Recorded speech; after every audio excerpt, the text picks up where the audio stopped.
আপনারা কি করতেছেন? যার কিনে যায় বিয়াতে গিফট করতেছেন। এটা কি হাস্যকর জিনিস? এই যে ক্রাইসিস শুরু হয়েছে পেট্রোলে, আপনারা কি করতেছেন? যার কিনে যায় বিয়াতে গিফট করতেছেন। এটা কি হাস্যকর জিনিস? বলেন, আপনারা বলেন, এটা কি হাস্যকর জিনিস? এটা কি সেই করার জিনিস? আপনারা বলেন, দেশের কি অবস্থা, প্রকৃত অবস্থাটা তুলে ধরেন। আপনারা কি বিশ্বাস করেন না যে তেলের যে ক্রাইসিসের শব্দ রিউমার আমরা শুনতেছি, এটা আসলে নেয়? বিশ্বাস করেন না? আমরা তো খবর নিচ্ছি।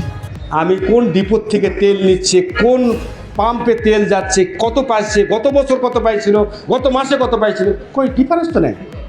তার তেলের সংকট হচ্ছে কেন? তেলের সংকট হচ্ছে কেন?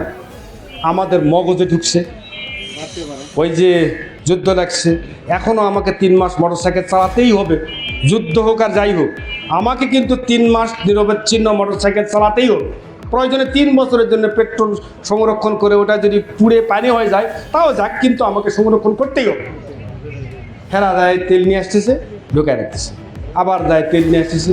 আপনি সোনা খুঁজে পাবেন ওর বাড়িতে, পেট্রোল খুঁজে পাওয়া যাবে না, মাটির নিচে ঢুকায়। মানে কথা বোঝেন নাই? আমরা তাহলে বুঝতেছি, কিন্তু কেউ হেল্প করে না। এখন আমরা সিদ্ধান্ত নিচ্ছি অলরেডি, আপনারা জানেন আজ থেকে কার্ড দেওয়া শুরু হয়েছে মনে হয়, বুঝে না? আপনারা লাইসেন্স মোটরসাইকেলের